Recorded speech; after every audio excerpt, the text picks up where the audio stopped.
Hi, welcome back. I hope you're all well. A little bit of a different one today. I want to talk about warfare and I want to talk a little bit about the Gaza conflict because obviously that's getting a lot of media attention. I'm seeing a lot of opinions on that. We've recently had the pro-Palestine group prescribed as a terror organisation in the UK, so that's drumming up a lot of critique in the left-wing media. A lot of the young people are getting upset about that, and I just wanted to kind of straighten up some stuff about warfare. I've got a fairly unique perspective on it. I work in the defence sector. We supply to the defence sector, to militaries and governments, and we get a lot of feedback from all different parts of the world, from various different militaries, from various different players in that sector. And I get fairly unbiased feedback because although I do get a little bit of feedback from Israelis, I also get feedback from people in the Middle East, and they would maybe tend to fall on the kind of other side of the coin. And I get feedback from people that really don't have a horse in the game, and they're just commenting basically on the strategy, on what's going on and what's happening on the ground. And these are people that are spending time in that area, that have actually witnessed things going on. And it's not just, something that they've read in The Guardian or in The Telegraph or one of the other kind of warped perspectives. Because one of the biggest problems is there's an ideology on both sides behind this war, and it's a very strong one, it's a very polarizing one.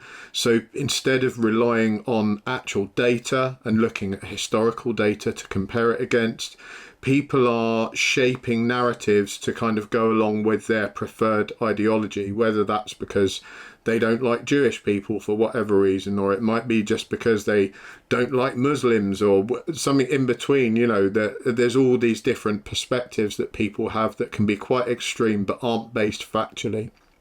So let's first get an idea of warfare and what's going on in Gaza in comparison to what happens historically. This is the most interesting part for me because it kind of debunks a lot of the chatter that's going on at the moment. I've heard the Gaza situation described as a genocide, and there is no real evidence to support that when you look at it in the context of all other warfare.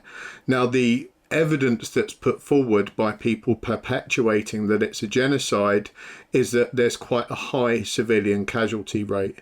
And actually, in comparison to most other wars, it isn't particularly high. It's difficult to get an exact number on it at the moment. We do know that the numbers coming out tend to be taken by news sources. Mass media are tending to favour more so the numbers that are coming from Hamas and the entities that sort of take Hamas's numbers and are supportive of that ideology, let's say, because the numbers are simply bigger, and if you're a media news source, you want to be publishing really big numbers. So as long as someone said a number, you can publish it. You don't particularly have to reference that. You can say that it's true because someone actually said it, and that's going to generate you lots and lots of views, lots and lots of arguments and engagement. So that becomes about selling a news story. We mustn't forget that all these people sat in between bringing you information are trying to sell you something, right? I do YouTube here and bring you information because it's like a hobby for me. I enjoy it and it makes a few pennies. It's really not going to change my life in any particular way. Whereas media organisations, it is their lives, that their whole business depends on them getting massive engagement. And you get that by putting out shocking news stories, shocking statistics. So they're always going to be on the side of the higher numbers. Equally, I would say that, the numbers from the IDF are completely impossible to interpret as well, because even they are unsure. They're having a guess, an educated one, but a guess is the best they can do at the moment, because they clearly don't have access to, all the records that they would need to actually come up with a definitive number. And it's highly likely that those records are flawed anyway. But what we do know is that somewhere in the middle, there's probably the true number. And it isn't far off of many of the other wars that have gone on. In fact, in terms of casualty rate, some of the worst were World War One and World War Two for civilian casualties. And if you remember, in World War Two, we were indiscriminately bombing Germany, and Germany were indiscriminately bombing us. So they were literally targeting civilians. So if you want to talk about targeting civilians being this terrible, terrible thing, then you would also have to have a discussion about what we did during World War II to the Germans, because it wasn't the German civilians' fault that the Nazis had risen up and done what they'd done, yet we were, blanket bombing cities over there, and they were doing exactly the same to us. So it was tit for tat, and people say, yeah, we had to do it because they were doing it to us. Well, you could make exactly that same argument in Gaza, right? Just because it's happening now doesn't make it any different. And most of the other wars fall into this characteristic, that war is absolutely horrific. All the reports I get back on warfare, none of them are nice. They're all horrible. There is some heroics that go on, but they're heroics in the middle of horrific stuff happening, stuff that no one would like. No one likes warfare. The people that are partaking in warfare don't even like it. Sometimes it's inevitable, sometimes it's necessary, but no one actually enjoys the act of warfare. And you can pick any war, and they're all awful. And the people that are so vehemently against the Israelis at the moment, I don't understand why they're not just anti-war in general. It seems to me that they're very focused on Israel because they don't like Israel, they don't like Jewish people. And those same people, I haven't seen any of them protesting for any of the other wars. I mean, you've got Ukraine versus Russia currently going on, and whilst people were very upset about that, it doesn't seem to have stirred up the same type of sentiment. And that's kind of unusual to me. Like, why wouldn't you all be having mass protests in the street about the Russian aggression? They're bombing civilians, they're actively targeting civilian areas, just the same, thing. People obviously upset about that. The Ukrainians have been doing some of that as well. So it's a tit for tat scenario. And people are like, yeah, well, the Ukrainians have to do some of that because look at what Russia are doing, right? So they tend to make excuses in other conflicts and accept that there is a civilian casualty rate attached to warfare. But for some reason in the Gaza situation, people have a different take on it. So I've heard the argument, why don't the IDF be more surgical? So firstly, what are they trying to do strategically? So of course, we all know that there was a horrific incident that kicked all this off when Hamas, who are pretty much in control of the Palestinians over in Gaza, they're the governmental body basically, they organised a terrorist act. They all came across into Israel and killed as many people as they could in the most shocking and horrific ways possible. They took hostages, they took bodies back, they paraded these people around in the streets, they raped women, they killed babies in horrific ways, all kinds of awful stuff. And I've had reports back on that from people that have seen footage, and again, these are people that didn't have an iron in either fire. They weren't people that were pro or against either side. These were just people that were well connected and had seen some of this stuff, and these were tough, strong men, and they were absolutely horrified. It traumatized them for life. It was horrific footage. So there's no doubt in my mind that those horrible events occurred, because I've heard some people say, no, Hamas didn't do anything that bad. It was, it's all made up propaganda. They did do some horrific stuff. There's no question about that in my mind. So this was obviously after a long time of Hamas launching rockets and all kinds of things at Israel. Israel finally go back at them. You've poked a bear X amount of times, it's now going to bite you and it's going to come at you, which is exactly what Israel did. And you have to wonder if this was part of Hamas's plan, because Hamas, their strategy is to hide behind the civilians and their strategy is to use propaganda, to poke the bear, wait for the bear to come back, and then when civilians get injured, they can use that footage against Israel and kind of get the world against them. That's seems to be their strategic goal. It's like guerrilla warfare techniques. They pop out from underneath a hospital or a school or wherever they're embedded. And we'll get into that in a second. And, they'll launch some rockets, hide among the civilian population again, wait for the IDF to come in and start demolishing the structure that they've built and taking them out. Of course, civilians are getting injured in the process. That's inevitable. And it's also difficult there to differentiate civilians from the Hamas guys, the terrorists themselves. Virtually impossible. Some of the civilian population actively help Hamas, fight for Hamas, and they then go back to looking like civilians and behaving like civilians. So very, very hard. It's not like a standardized old-fashioned warfare where you have two sides and they're both dressed in uniforms so that each can tell, oh, that's the enemy, no, that's a civilian, right, don't shoot them. It's not like that at all.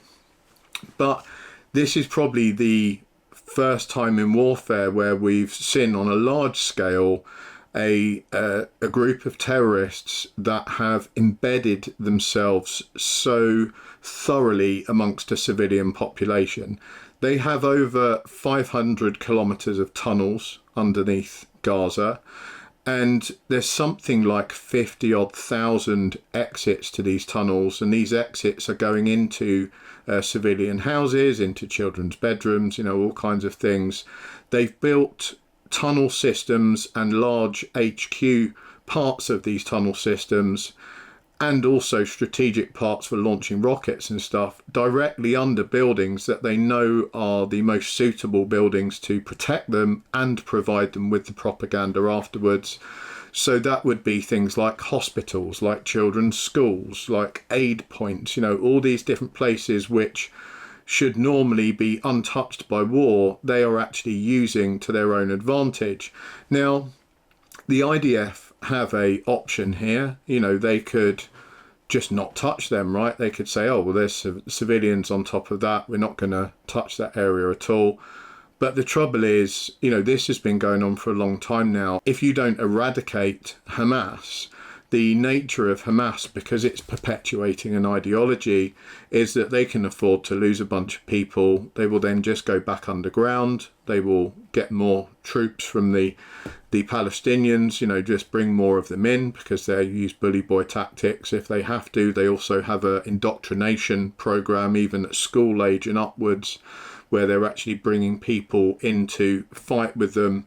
And if you were to leave that and not do anything, that it's just going to happen again. So for people saying, well, they shouldn't do anything, then you're just going to suffer. And I think we could all understand that even if it was like your neighbour who was constantly threatening to kill you, and there was a very real chance of that happening, you wouldn't think it was a good idea to just leave it. That you would have to take some type of action, go to the police, whatever, but leaving it alone and not doing anything at all was a bad move.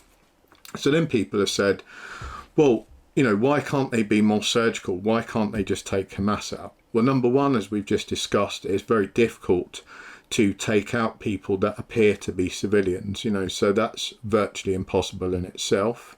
They can take out the areas where these guys are. You can pretty much guarantee that if you've got a bunch of dudes sitting underneath a hospital in a special bunker complex full of weapons and a stash of stuff in there, they're not going to be really nice guys. So they're going to try and take them out. And people said, why don't they be more surgical about that? Just get them. The trouble is that these tunnel systems have been completely booby-trapped. They are all rigged to blow up with explosive devices. So if you just go in there and do it in a very surgical manner, you're going to be sacrificing a huge amount of your troops. And why should you? Frankly, why would I, if I was a commander of troops, and someone said to me, look, there's some civilians over there. We've told them to leave. They're not leaving. They're staying where they are. and we can either send some troops in, but we're probably going to lose a load of them because there's booby traps everywhere, they're going to get blown up, they're going to get shot, or we can just drop some ordnance on that whole thing and just drop it to the ground. I'm going to probably go with the latter. You know, I'm going to think, okay, well, do I want to sacrifice my people, or do I want to take the risk of some civilian casualties, but know that I've actually strategically taken that thing out? And I'm going to go for the latter. So I don't think that those decisions are being made in a genocidal way. I mean, it's a very ineffective genocide because the population of Gaza is still very big. You know, the numbers aren't anywhere near genocidal. I don't think it appears for a genocide to be occurring. You would have to just be indiscriminately wiping out as many of the population as you possibly could. And if Israel really wanted to do that, you know, we would be halfway through the entire population by now, and they're nowhere near that. They've clearly been targeting Hamas structures, Hamas tunnel networks. They haven't been just randomly targeting everything. Now, if I were to level some criticism, I have heard that the IDF are like any military. You know, there's good parts and there's bad parts. There's good people and there's bad people, like any large organisation. So because of the way the IDF is made up and because of the recent situation, you will have people in there that aren't super well trained, and maybe there's some discipline issues there, you know, and some comms issues, stuff like that, which will have led to some of the situations we've read about. You will have a very small amount of unpleasant people, psychopathic people, sociopathic people that have, you know, fallen through the net, have been able to join the military, and they may be doing some very unpleasant things. Hopefully they get weeded out as time goes on. But again, you have that in any large group of people. You know, you look at this country, if you look at the police, if you look at the military, we've had our fair share of bad apples that have kind of got weeded out. And that doesn't mean that everyone within that organisation is bad. It just means that there are a few bad people in society in general. And in terms of the competency, you know, there's going to be everything from highly competent sort of SF type teams, which are training full time, that are really, really good at what they do and are making few mistakes, right down to the kind of territorial army type aspect of like part-time soldiers that have been pulled in that are not going to be as competent, you know, and they are going to make some honest mistakes. And that's clearly happened a few times, you know, that Israel and the IDF have admitted that they haven't been perfect, that mistakes have been made. But just for clarity, they aren't the only people making mistakes in warfare. There have been many horrendous mistakes in war because it's a dirty, chaotic, horrific thing to be involved in. And pretty much in every single conflict that you can care to remember, there have been terrible mistakes made. You know, that we've slayed our own troops by accident, you know, sometimes hundreds of them, thousands of them. We've accidentally hurt or killed civilians, you know, including women and children. And both the UK have done that, America's done that, you know, every country that's been involved in some sort of conflict has made honest mistakes because the tension is high. You're making split decisions. You're trying to save lives of your guys. So you've got to make these very important decisions very, very quickly. And in those situations, they're not always going to be the 100% correct decision. With hindsight, it's a wonderful thing if you could sort of look back and say, oh, I wish I'd have done that a bit different. I'm sure that some of the soldiers think that, but that's not reality. You know, they're having to make really, really quick decisions to try and save one another. And people are trying to kill them, right? You know, you've got a group of people in Gaza that are hell-bent. Their whole ideology is about killing as many Jewish people as possible. And that's one of the other things that we struggle to understand in the West, is that actually they have an indoctrination program where children are told, you know, from a very, very young age that Jews should be killed. And the Hamas guys will actually keep people in a poverty type situation in Gaza. It suits them to do that. So they are confining them and keeping them in poverty. They are controlling things like food. And then they will reward people that are able to kill some Jews, hurt some Jews, whatever it is, do some things for Hamas. But mainly, whatever they can do against Jews, especially eradicate them, they are very well rewarded for that. And they are considered like rock stars in their community. And to us, that's such an alien concept that I don't think people are able to grasp it very well. And some people just don't want to address that, right? They've jumped on the ideology bandwagon. And I would say to those people, if you're going to be upset about Gaza, be upset about war in general. I've got no issue with people having a grievance with what's going on in Gaza, but that grievance should be like, we want to stop war. It's very, very horrific, it kills people. Innocent people will die no matter where that war is, no matter who is engaged in it. Warfare kills innocent people every single time. And we certainly can see from statistics, as best we can get out of that area at the moment, that they are not particularly better and not particularly worse than any of the other major conflicts that have occurred around the world. And like I said, World War I and World War II were a couple of the worst for civilian casualties. So if you're going to protest about all the wars, protest about war in general. This isn't an Israel-only situation. They're not the only people that are doing this stuff. What is the way forward? Well, easy to try and have a discussion about that. I have no idea what the way forward would be politically, because that's been going on for many, many years, and I know that Hamas have been offered a variety of solutions where they could be kind of left to their own devices to get on with their things in Gaza.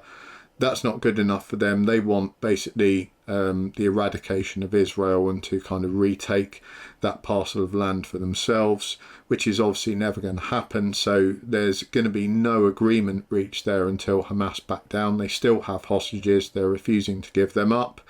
And Israel are, of course, going to continue to do things until they get those hostages back, and they're going to continue to try and eradicate Hamas until they can end the situation. I think strategically Israel are trying to get parts of the population to turn against Hamas, because there's certainly ill feeling in Gaza towards Hamas. Many people are frightened of them, but secretly they actually don't like them very much because they know that they restrict food.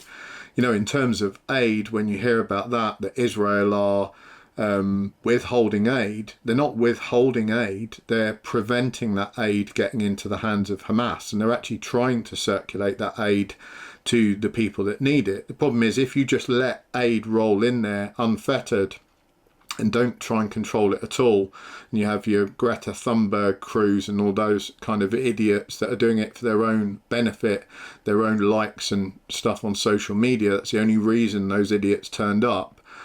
But that stuff, when you take that into a place that's run by an armed militia, the armed militia seize control of that. They don't just allow you to disseminate it like it's a Live Aid concert.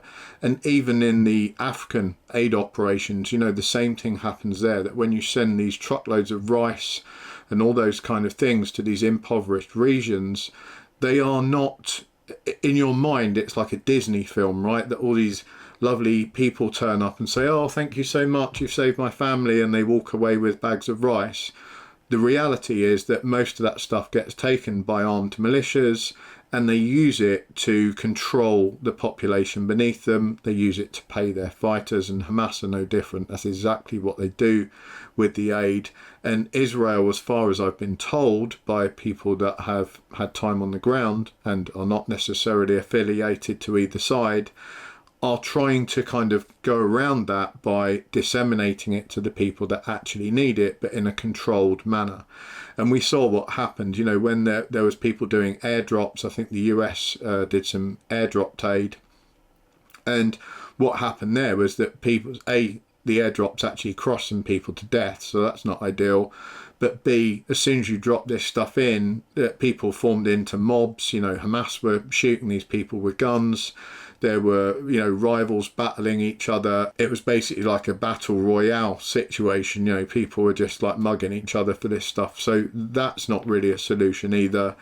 And the only real solution I can see is that the people turn against Hamas, that Israel are successful in winning the hearts and minds of some of the locals, or at least that some of the locals that have kind of realised what Hamas are up to, and that they're being controlled, and that they're not being very well looked after. Because Hamas, are pretty horrific to the locals. That a lot of them are well aware that they're under an iron fist, that Hamas becomes so weakened that the locals actually turn against them in order to preserve their own safety, their own homes, or what's left of them, because they know that if they get them out, then there may be the ability to have some normality and to just live there and get on with their lives without Hamas being involved. That would be how I would see a successful situation there. I don't believe if you just left it and had some kind of prolonged ceasefire, that would only last so long until Hamas decided to do something again, because their whole manifesto revolves around killing Jews and removing Israel. So unless they're willing to rewrite that manifesto and rewrite their entire ideology and doctrine, which I don't think they would be, because they are not known for changing their minds on things like that. But if they were willing to do that, maybe they could come to the table. But then I'm pretty sure they would have done, over the last however many decades, if they were willing to do that. Thanks for watching. Keep the comments clean. I know that people have got very, very strong feelings on this subject, and I know it's quite a controversial issue. So don't just, litter the comments with a bunch of crude unpleasantness and be hostile to one another. If people are really, really unpleasant, I will remove the comments and delete or edit them. I'll keep an eye on them as much as possible, because I want the comments to be reasonable on this channel. But if you've got a constructive argument and you believe in one side or the other and you want to be polite and constructive, please go ahead. I look forward to reading your stuff. If you've got any questions and I can answer them in terms of what I've picked up from my side on the defence sector, then I will do my best to answer. Thanks for watching. Take care. I'll catch you all next time.